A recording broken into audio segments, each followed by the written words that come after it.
News TV Pontianak, jumpa lagi bersama saya Galih Wahyudi di Galih Talk Show. Dan hari ini saya kedatangan salah satu orang pemuda yang sangat kreatif, punya beberapa karya yang sudah dirilis dan bahkan akan ada beberapa karya besar yang mungkin akan segera direalisasikan dalam waktu dekat.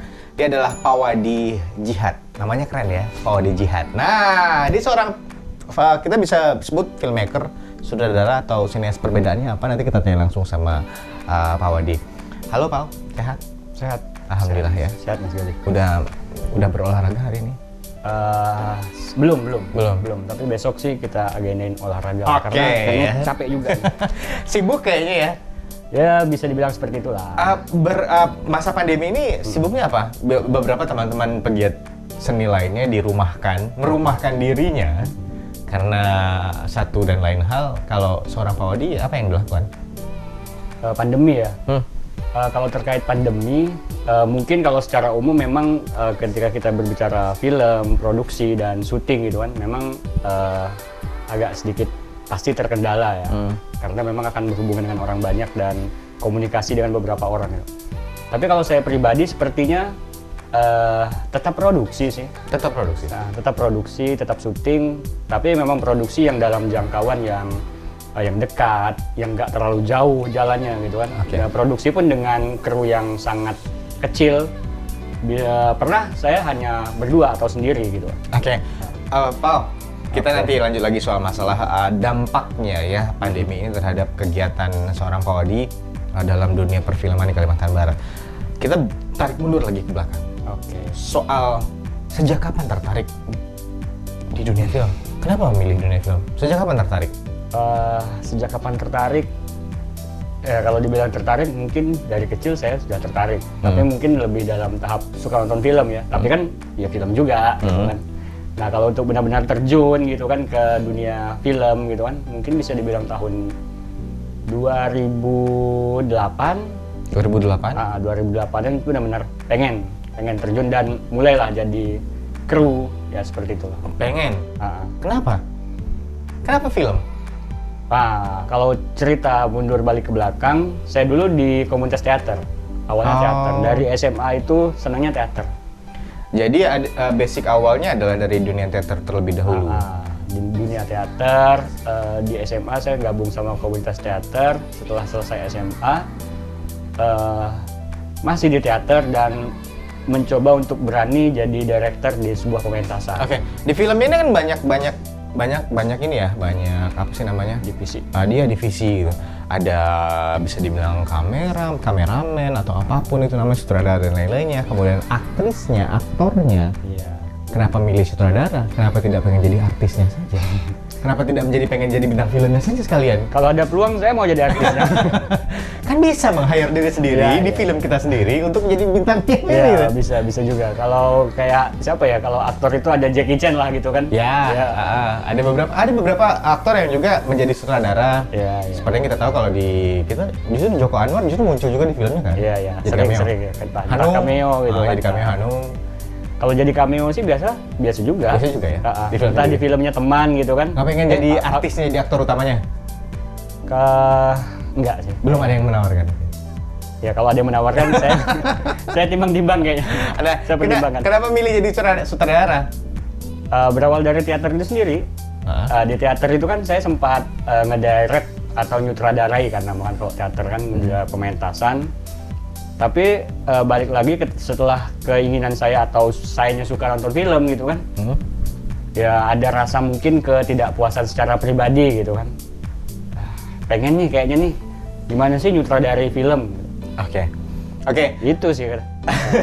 Jadi berawal dari tahun 2008, bermula juga dari dunia teater dan terus akan berlanjut. Tentunya ada banyak pengalaman-pengalaman yang bisa kita gali di sini, yang bisa kita dapatkan untuk seorang Pak Wadi Djihad agar bisa kita berikan juga untuk orang-orang yang sedang menonton untuk hari ini.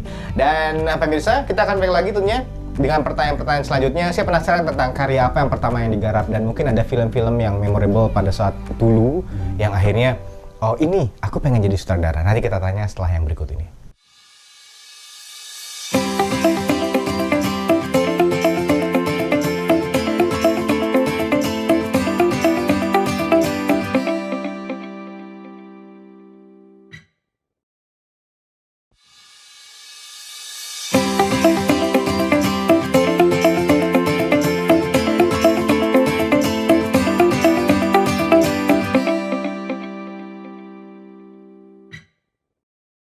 Kita masih berbicara dengan Pak Wadi Jihad, seorang filmmaker dan juga sutradara sineas Kalimantan Barat yang datang ke studio untuk hari ini. Kalau tadi kita berbicara soal awal mula, kemudian kenapa memilih dunia film dan kenapa menjadi sutradara, saya sekarang bertanya soal karya. Karya pertama yang dibuat sebagai seorang sutradara apa? Masih ingat? Karya pertama yang saya sutradarai, kalau sebut sekarang agak malu sih, tapi nggak apa-apa. Ya, itu karya pertama ya. Apa? Itu saya bikin tahun 2010 kalau nggak salah. Judulnya itu Bolos untuk Cinta. 2010, Bolos untuk Cinta. Iya. Wah, kayak judul sinetron ya. Bolos untuk Cinta. 2010 itu, Pak. Wow. Masih ngetren judul seperti itu, Pak. Iya. Bolos untuk Cinta. Itu film pendek. Film pendek. Film pendek. Itu bisa dilihat di mana kalau masih Saya simpan di hard disk. Nah, pengen dirilis gitu dalam apa gitu? Kemungkinan suatu saat akan saya rilis ketika saya punya karya yang bisa dibilang masterpiece saya lah gitu kan. Karya itu nanti akan saya rilis. Begini loh. Ini loh cikal bakal pertama ya. Ya, bisa dibilang seperti itulah. Oke. Pak, menjadi seorang sutradara, menjadi seorang pegiat film dan lain-lainnya, apakah seorang Pak Wadi ini punya pendidikan formal atau studi formal yang menjadi basic awal? Kalau dari akademisi, saya nggak punya basic akademisi, kuliah atau sekolah itu nggak pernah. Tapi ya memang berawal dari otodidak. Tapi kemudian setelah saya merasa otodidak itu diperlukan sebuah pengetahuan secara akademisi, ada sih beberapa saya mengambil misalnya ikut workshop atau pelatihan itu ada. Seberapa penting kalau menurut Pak Wadi menganggap bahwa mengambil atau ikut workshop dan mendapatkan pendidikan yang agak sedikit lebih formal itu seberapa penting menurut Pak Wadi? Kalau menurut saya sangat penting sekali, penting sekali dan ketika kita di pendidikan formal kita akan diajarkan misalnya secara sangat dasar sekali bagaimana entah dari film itu lahir atau dari cara produksi dan bagaimana sih mentreatment diri kita pribadi untuk menjadi seorang yang apa kita mau di dalam divisi sebuah film. Oke. Satu lagi. Punya tidak film yang memorable? Film yang mungkin waktu kecil nonton dan itu tuh memicu seorang Pak Wadi untuk menjadi seorang sutradara sekarang. Ada. Apa? Police Story Jackie Chan yang pertama. Waduh, Jackie Chan ya, Police Story yang pertama tahun 80. Tahun 90-an ya? Itu film tahun 80-an, tapi saya tonton ketika udah saya berumur 5 tahun kalau nggak salah tahun 90-an. Tapi udah produksi itu tahun berapa kan? Police Story itu sampai 5 kalau nggak salah ya? Masih. Kalau 3 tahun lalu masih keluar New Police Story kalau nggak salah di Jackie Chan. Masih banyak. Kenapa film itu menjadi memorable? Ya karena ketika kecil waktu saya di kampung, ya orang-orang kampung saya suka nonton Jackie Chan. Oke. Ya, perkiraan. Pemirsa, Pak Wadi ini lahir pada 7 Juli, betul ya? Ya, 1988 di Malikian. Pertanyaannya adalah Malikian itu di mana? Saya baru dengar masalahnya. Tadi sempat dapat info katanya Malikian itu di daerah Mempawah ya? Iya, Mempawah. Tepatnya di mana sih? Memang nggak familiar sih Malikian tuh. Biasa kalau saya kenalan sama orang Malikian ya kalau orang tahu Semudun ya disitulah dia. Semudun? Iya, Semudun. Di sekitar, berarti masih di wilayah Semudun? Iya, masih di wilayah Semudun. Berapa Tapi jauh? kalau untuk teritori ya, Semudun itu kan udah masuk di daerah Singkawang. Nah, kalau Malikian itu sebenarnya masih ke daerah Mempawah. Tapi kalau mau untuk di mana itu Malikian ya di Semudun. Berarti Malikian itu Semudun ya? Oke. Dan dari Malikian dan akhirnya bisa hijrah ke Pontianak, kemudian membuat karya-karya dan memutuskan untuk berkarir di sini di Pontianak. Itu sejak kapan? Tahun berapa? Mulai untuk harus fokus di dunia ini. Ya, kalau hijrah ke Pontianak tentu ketika saya SMA ya, karena saya SMA-nya di sini, tinggal di tempat abang kalau nggak salah, abang sepupu kan. Habis itu mulai kerja sambil sekolah. Ya dimulai dari teater itu sendiri. Sambil sekolah dan ikut komunitas teater gitu kan. Memutuskan untuk harus fokus di dunia film. Pada saat kita pada remaja, mungkin ambisi kita, impian kita sangat tinggi. Tapi pada usia tertentu, kita merasa bahwa ada beberapa impian yang mesti harus dikubur. Ada beberapa impian yang masih relevan untuk dikejar. Dan ini keputusan yang tidak mudah menurut saya pribadi, memutuskan untuk fokus di bidang yang kita di Pontianak atau di Kalimantan Barat ini ini bukan menjadi suatu yang prioritas ya. Kenapa? Iya. Kenapa tidak menjadi entah itu kerja kantoran atau apa? Kenapa sejak kapan memilihkan fokus ini kan butuh meyakinkan diri sendiri dulu nih. Oke, kalau untuk berbicara sejak kapan, saya juga kurang tahu pastinya. Tapi mungkin saya bisa sedikit cerita begini sih. Bisa dibilang itu, saya dulu pernah kerja laundry. Kemudian setelah kerja laundry, saya juga sambilan teater dan segala macam. Nah, dari kerja laundry itu, saya udah suka dengan film. Akhirnya adalah ketertarikan dengan film dan diajak kawan untuk syuting. Saya memutuskan untuk kerja laundry. Berhenti kerja laundry. Oh, keputusan yang berat. Iya, syuting nih kan, dapat fee ya nggak seberapa sih kan karena jadi kru dan segala macam. Lebih besar mana waktu itu gajinya? Lebih besar laundry. Jauh ya? Iya, jauh. Kemudian setelah ya tahun-tahun 2001 2002 kan film belum begitu kencang ya di sini, nggak bisa kita kaitkan dengan waktu sekarang gitu kan. Nah, setelah saya selesai produksi, nggak ada job lagi, saya mulai balik lagi untuk kerja ke laundry. Kemudian setelah memutuskan untuk kerja, ada lagi training gitu kan. Pas sudah mau training, ada lagi callingan film. Oke. Ada lagi callingan film, nggak jadi lagi laundry. Kerjain film lagi. Nah, kemudian sudah selesai itu film, nah habislah lagi duit ya kan dan segala macam kan. Pengen balik lagi nih. Saya sempat mau ngelamar di sebuah perusahaan kurir gitu kan, kalau JNE atau kayak gitu lah kan. Lamar lagi, dapat lagi panggilan. Setelah dapat panggilan, ada juga panggilan untuk film. Jadi batalkan lagi. Dan sampailah sekarang saya di film. Sepertinya arah tangan saya di film, ya udah. Okay. Jadi sampai akhirnya ngerasa bahwa ternyata selalu ada yang mengarahkan seorang Pak Wadi untuk kembali lagi ke film. Iya, bisa dibilang seperti itulah. Mungkin diarahkan sama Tuhan. Diarahkan sama Tuhan ya, itu urusan yang di atas ya. Oke, kita akan balik lagi nanti soal masalah kiprahnya di dunia perfilman. Bahkan beberapa waktu yang lalu saya sempat membaca bahwa filmnya meraih sebuah penghargaan Manda Emas yang diselenggarakan di Kalimantan Selatan kalau tidak salah ya. Kalimantan Selatan, nanti akan kita bahas lebih detail sebuah film, salah satu filmnya, dan ada lagi beberapa film lain yang mungkin akan dihadirkan. Saya penasaran tentang kenapa banyak sutradara yang memilih jalur film festival sebagai membentuk karirnya. Nanti akan kita tanya setelah yang berikut ini.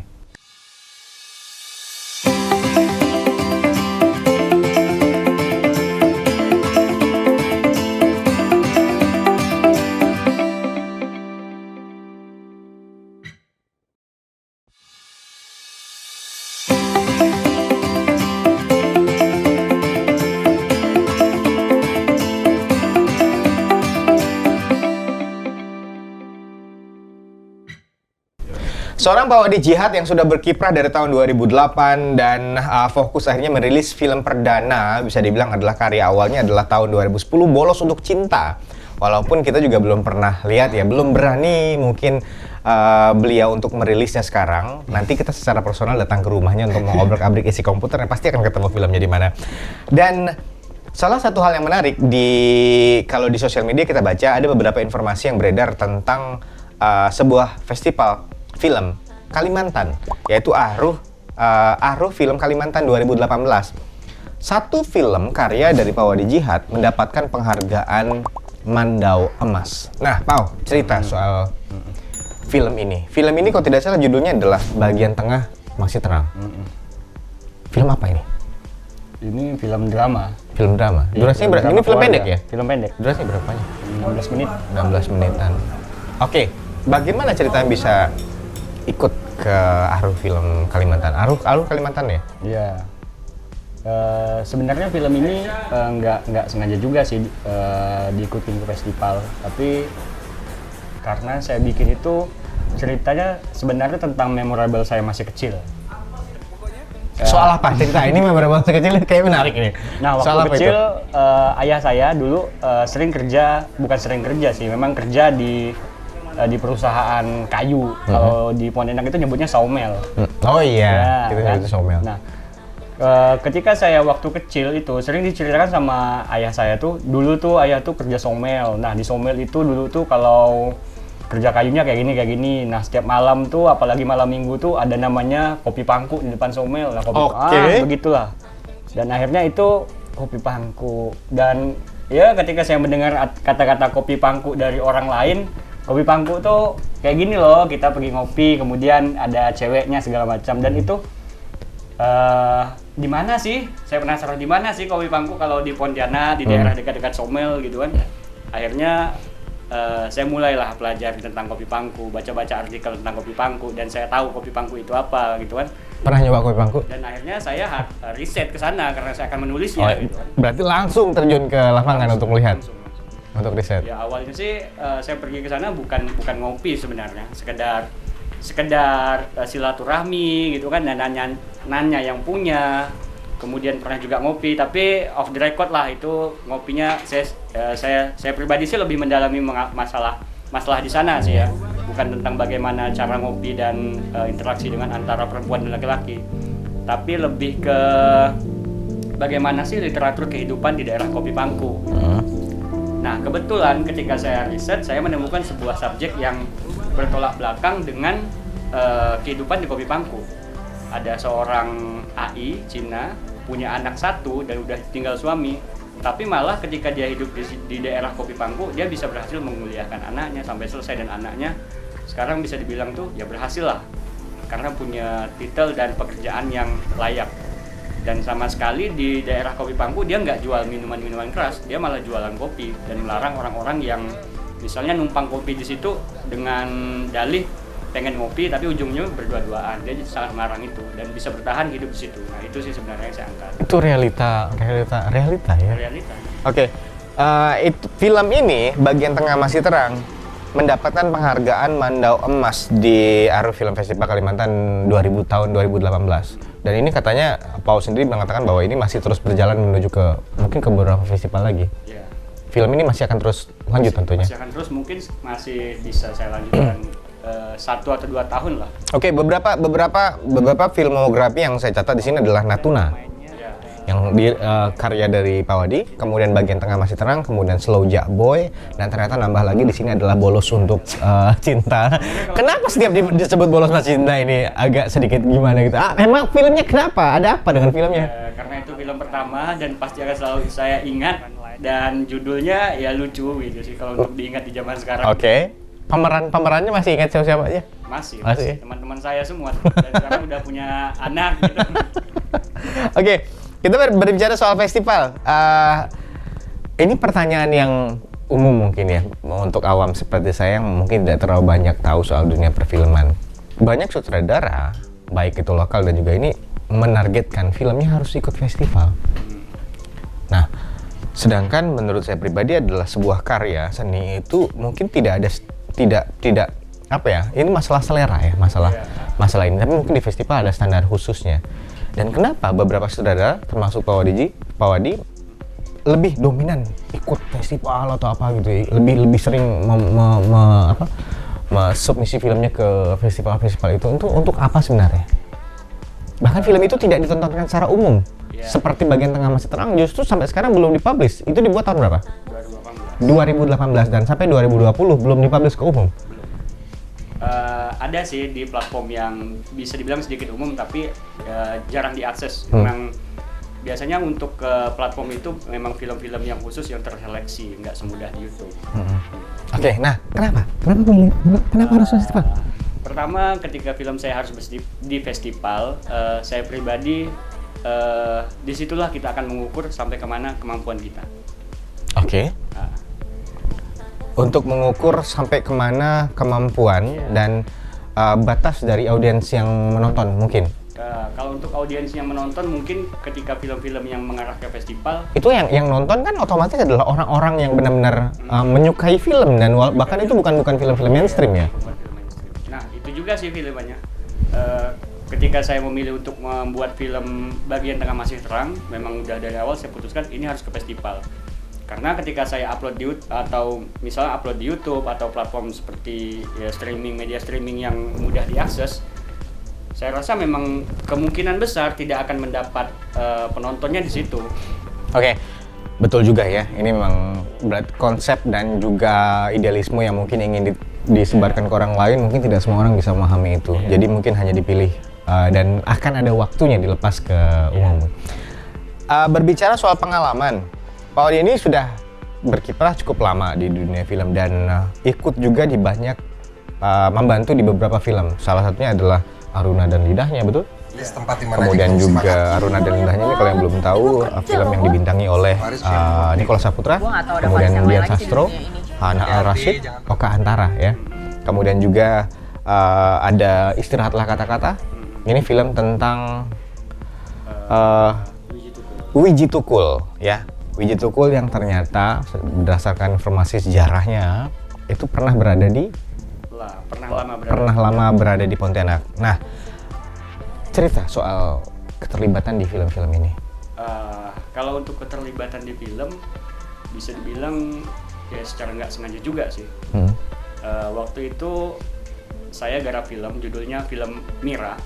Oh iya. Saya kira film Mira kan. Setelah film Mira itu jadi, film itu kan sebenarnya nggak dipublis untuk umum, tapi untuk sebuah acara gitu. Sebuah acara, misalnya acara itu akan diselenggarakan dan film itulah pembukanya. Setelah saya bikin film itu, trailernya saya upload di YouTube. Enggak tahu sih ketika di Istirahatlah Kata-Kata, saya dikasih pesan gitu kan di Facebook, Mas ini trailer film Mira bagus, boleh nggak kita kenalan? Karena nanti kita mau bikin film juga. Oh, itu awal mulanya? Iya. Nah kalau di Aruna dan Lidahnya, setelah garap Istirahatlah Kata-Kata, kemudian produser Aruna dan Lidahnya pengen tahu nih di Pontianak ada siapa sih? Nah dia tahu dari direkturnya Istirahatlah Kata-Kata, ini aja sama si Paul aku rekomendasiin, gitulah. The power of silaturahmi ya. Ini yang mesti kita jaga. Ternyata dari sosial media, dari sebuah film kita respon dengan baik, kemudian itu mendapat terjalin kerjasama, dan kerjasama ini kita garap dengan baik lagi, berdampak pada kerjasama yang lebih besar lagi selanjutnya. Saya selalu percaya itu. Betul ya? Saya selalu percaya energi positif yang saya keluarkan. Berarti ini adalah cikal bakal dari sosial media, dan sekarang lingkar seorang Pak Wadi jauh lebih besar daripada dulu. Sudah mempunyai lingkar yang lebih besar daripada dulu, kemudian juga terlibat di film-film yang kita bisa bilang ini adalah film-film luar biasa, film-film keren, film-film yang mendapatkan apresiasi bukan cuma dari masyarakat tapi juga dari penikmat film kan, penikmat film dalam artian yang mereka benar-benar menikmati film. Kalau Istirahatlah Kata-Kata Aruna dan Lidahnya memang udah sampai ke festival luar negeri ya. Dan kalau khususnya Istirahatlah Kata-Kata banyak juga menang di festival luar negeri. Dan kalau buka di Wikipedia, teman-teman di Pontianak nama-namanya tercatat di Wikipedia untuk Aruna dan Lidahnya, itu bangga loh, kita baca juga bangga loh ya. Dan oke, berbicara soal perfilman di Kalimantan Barat, menurut seorang Pak Wadi Jihad, ini bagaimana perkembangan di sini? Apalagi tiba-tiba pandemi datang di 2020 awal, 2019 akhir sebenarnya, kemudian 2020 awal mulai nih. Kemudian ada gerakan di sosial media yang kalau tidak salah itu adalah stop syuting. Pertama kali pandemi diumumkan di Indonesia, kemudian muncul gerakan yang namanya stop syuting, dan akhirnya berdampak kepada beberapa kegiatan syuting bukan kita ya, di luar itu ternyata mendapatkan respon yang kurang bagus dari masyarakat, dihentikan dengan paksa atau apapun. Kalau di Pontianak sendiri itu berjalan atau berdampak tidak? Kalau di Pontianak sendiri, kalau saya lihat berdampak juga, tapi tidak terlalu besar. Karena memang ketika kita lihat hashtag stop syuting, sebenarnya kalau secara pribadi saya menilainya itu untuk produksi-produksi yang besar. Misalnya penggarapan film komersil yang melibatkan sampai ratusan orang, syuting-syuting yang ya bisa dibilang komersil lah. Nah kalau yang ketika di syuting di ranahnya dokumenter yang hanya perlu 1-2 orang, saya rasa itu tidak terlalu berpengaruh. Dan saya sendiri ketika pandemi, saya tidak produksi yang sifatnya besar seperti iklan masyarakat dengan banyak kru atau film pendek. Saya lebih mendekatkan saya ke film-film, ke cerita dokumenter yang saya bisa garap sendiri. Sayang juga kan saat pandemi, tapi kita nggak buat karya kan. Ini pandemi ini sejarah loh. Betul. Nah, kita berada di sejarah itu ya. Sejarah yang tahun 2020 kita berada di lingkar itu. Iya. Oke, dan kalau menurut Pak Wadi sendiri, bagaimana perfilman di Kalimantan Barat? Di saat pandemi apa sekarang? Sekarang. Kita melepaskan diri dari pandemi dulu, nanti kita akan ini lagi. Saya sering agak kebingungan ketika kalau ditanya bagaimana perkembangan film di Kalimantan Barat. Bagaimana Ya. menggambarkannya untuk seorang Pak Wadi menggambarkan perfilman di Kalimantan Barat? Kalau dibilang maju, enggak juga sih. Tapi kalau dibilang enggak berjalan, enggak juga. Oke, jelaskan. Bisa dibilang kalau di Pontianak ini perfilmannya agak ini ya, musim-musiman gitu kan. Ketika kawan-kawan bikin film, ayo bikin film banyak gitu kan. Habis itu ketika nggak bikin film, ya nggak ada filmnya. Nah kalau saya pribadi memang jarang membuat sebuah film panjang, lebih fokus ke beberapa film pendek. Tapi bisa dibilang Pontianak cukup punya beberapa manpower yang memungkinkan ataupun ya bisa dibilang udah profesional lah gitu kan. Tapi balik lagi ketika kawan-kawan di sini membuat film yang saya rasa distribusinya yang masih harus kita godok dan itu PR bersama, dan itu kadang-kadang yang membuat kawan-kawan membuat film stuck. Ketika banyak nih buat film nih, tapi nah kita mau kemana nih filmnya, mau tayang di mana, apakah hanya habis di YouTube atau kita screening habis itu. Nah itu menjadi PR besar. Oke, distribusi ini menjadi salah satu masalah yang ini ya. Iya. Oke, kita tahan dulu soal masalah ini kan berarti permasalahan distribusi dan permasalahan bagaimana melakukan pemasaran untuk film tersebut ini berbanding lurus dengan minat dari masyarakat kita sendiri untuk menikmati film-film karya dari sinias lokal. Nanti kita bahas setelah yang berikut ini.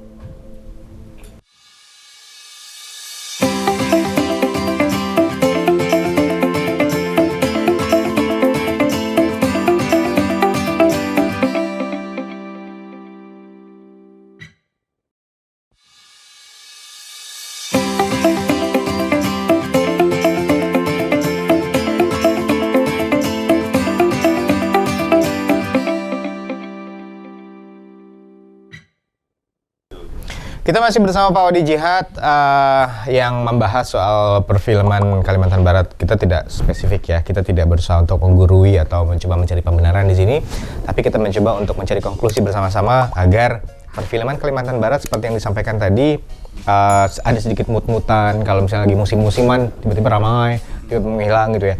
Dan apresiasi dari masyarakat kita juga yang perlu kita tahu seperti apa. Saya penasaran soal masalah screening film yang salah satu distribusi yang jadi masalah adalah kalau membuat screening film atau apapun peminatnya ramai ya sih?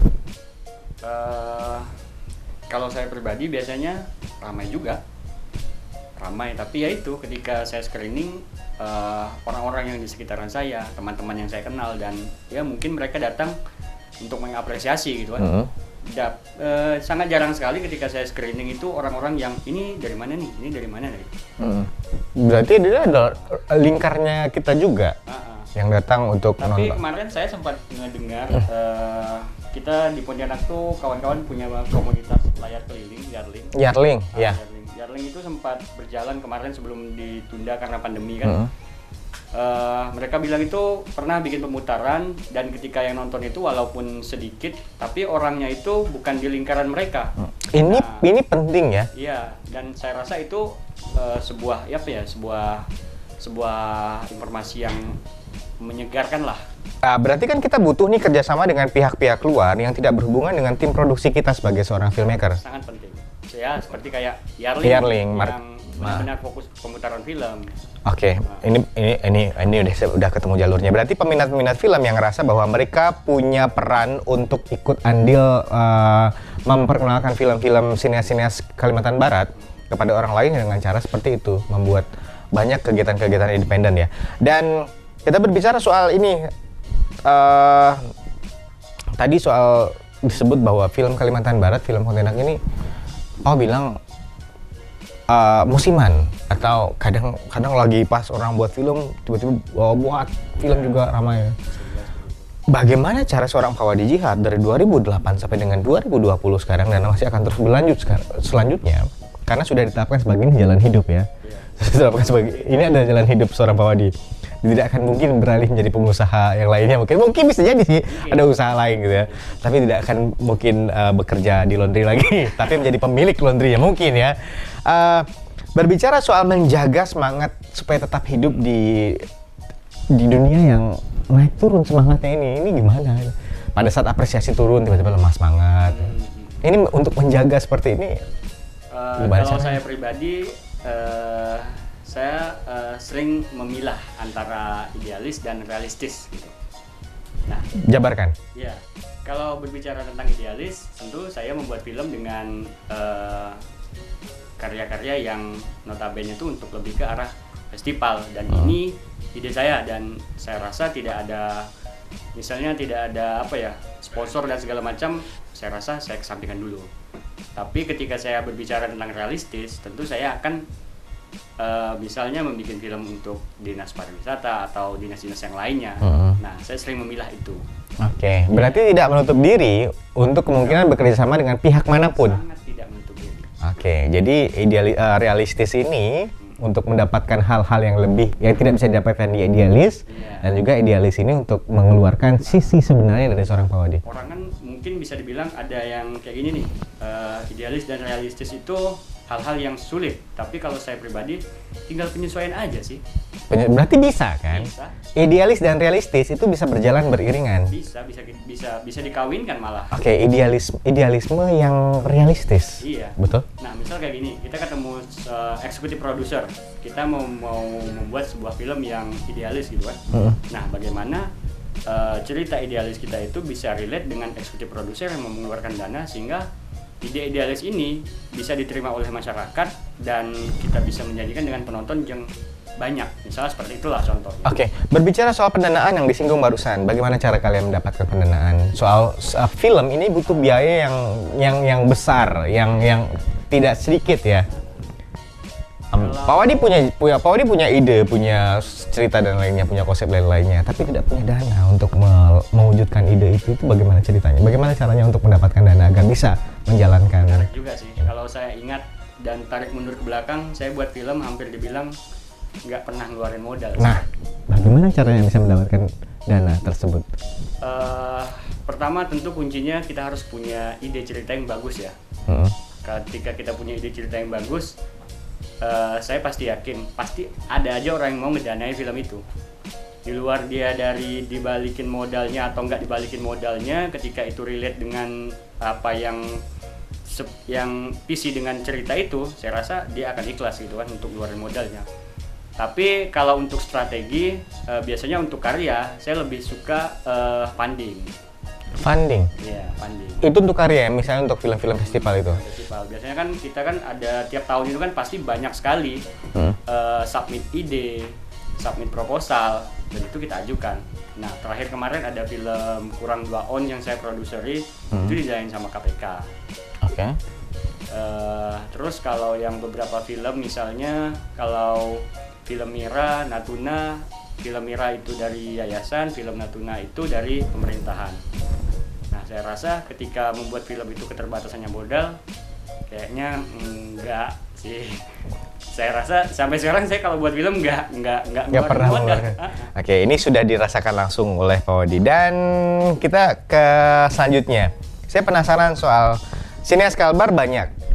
Karya-karya film dari tahun dulu sampai sekarang juga banyak, beberapa yang kita lihat baik itu yang berseliweran di sosial media dan lain-lainnya. Bahkan ada yang mungkin belum tayang, mungkin karena proses post pro-nya yang mungkin bermasalah atau apapun itu tidak tahu ya. Bagaimana pengarsifan film di Kalimantan Barat? Ini kan kita bisa menganggap ini bagi saya ini penting. Baik itu musik, film dan karya seni lainnya itu perlu untuk diarsipkan agar kita punya catatan sejarah bahwa kita punya pergerakan sendiri di bidang-bidang masing-masing. Salah satunya adalah film. Nah, berbicara soal film, bagaimana pengarsifan film di Kalimantan Barat? Kalau untuk pengarsipan film sendiri, jujur kalau saya rasa agak sedikit kurang baik ya. Kurang baik? Iya, kurang baik. Karena kalau saya lihat permasalahannya itu tentu di sini. Pengarsipan film itu tentunya harus ada kerjasama antara filmmaker itu sendiri, kemudian komunitas dan pemerintah. Nah, kalau saya lihat ini kan di beberapa musim dan di beberapa tahun belakangan ini semuanya berjalan sendiri-sendiri. Sampai dengan sekarang? Sampai dengan sekarang, kalau keterlibatan dengan arsip. Berarti itu otomatis adalah pengarsifan film dilakukan oleh masing-masing dari filmmakernya? Iya. Sutradaranya masing-masing? mungkin tiap PH mengarsip filmnya masing-masing. Nah seharusnya kan ada komunitas, dan komunitas itu mungkin bisa bekerja sama dengan. Bukannya dulu ada ya komunitas? Sempat ada, tapi mungkin memang seperjalanan mungkin ada pengelolaan yang mungkin tidak berjalan dengan baik gitu kan, sehingga ya ketika berbicara tentang pengarsipan tentu saya pengen juga ada pengarsipan yang layak kan, tapi ketika misalnya saya harus berjalan sendiri, saya rasa tidak bisa juga, karena berbicara soal arsipan kita harus punya jangkauan yang sangat luas kan. Oke. Semoga obrolan kita ini didengarkan oleh pihak-pihak terkait ya, bagaimana ternyata karya seni dari masyarakat, karya seni dari pegiat seni yang ada di Kalimantan Barat itu juga perlu untuk diarsipkan. Ini menjadi catatan sejarah untuk kita. Bagaimana misalnya dari pihak luar tahu ini, datang ke ini, tahu kemana mereka akan mencari, kemana mereka akan mendapatkan arsip-arsip baik itu musik, film, dan karya-karya seni lainnya. Sejauh ini berarti Pak Wadi melaksanakan pengarsipan itu dengan sendiri? Pribadi sendiri. Mulai dari Bolos Untuk Cinta? Cinta sampai yang terakhir apa? Terakhir, kalau produksi terakhir itu kemarin itu ada Balale. Balale? Nah, Balale. Sudah dilepas? Belum. Baru selesai kemarin. Oke. Kemudian di masa pandemi sekarang kan tidak ada kegiatan, malah bertambah. Bisa bilang seperti itu. Berpengaruh dengan ekonomi pribadi? Apa nih? Tetap ya, stabil. Ini ternyata memang tidak semua berdampak ke perekonomian, dan salah satu seorang Pak Wadi yang bisa mengorganisir keuangan perekonomian dan tetap berjalan dan kreatif. Saya tidak menyangka juga gitu kan, ketika di masa pandemi 2 bulan terakhir bisa dibilang itu karya yang saya hasilkan itu ada sekitar 15 karya. 15 karya. 15 karya? Iya, 15 karya. Iya, tapi maksudnya tuh karya dokumenter pendek itu yang 3 menit. Ya itu karya kan? Iya. 15 karya dokumenter pendek sama 1 short movie. Oke, ya. Ternyata ya saya nggak percaya, ternyata saya begitu sudah sebegitu ya? Sebegitu gitu kan. Oke. Ternyata memang keterbatasan itu tidak membuat orang untuk berhenti melakukan banyak hal. Salah satunya untuk Pak Wadi, bagaimana orang-orang kreatif mencoba untuk memanfaatkan situasi, kondisi, dan apa yang mereka miliki. Bahkan kalau misalnya pengarsipan karya mereka tidak ditunjang oleh pihak-pihak yang lain, mereka mengarsipkan karyanya sendiri sebagai catatan sejarah untuk dirinya sendiri tentunya, dan juga nanti untuk orang-orang yang ingin tahu tentang sosok seorang Pak Wadi. Dan kita akan kembali lagi nantinya menginformasikan soal sinematografi, perfilman, sinias, dan juga mungkin hal-hal yang menunjang dan apa harapan-harapan yang ingin disampaikan oleh seorang Pak Wadi Jihad. Jangan kemana-mana, Gali Talk Show.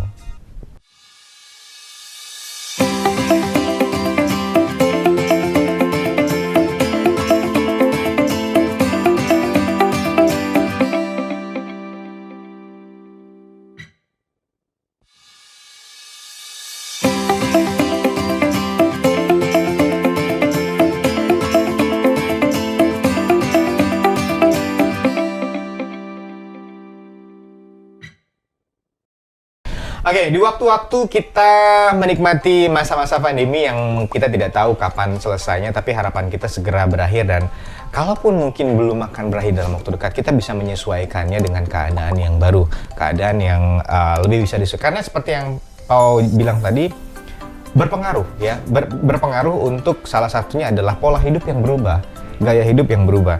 Dan Pak Wadi juga merasakan itu, walaupun di sisi ekonomi ternyata pergerakan beliau lebih kencang ya daripada kita.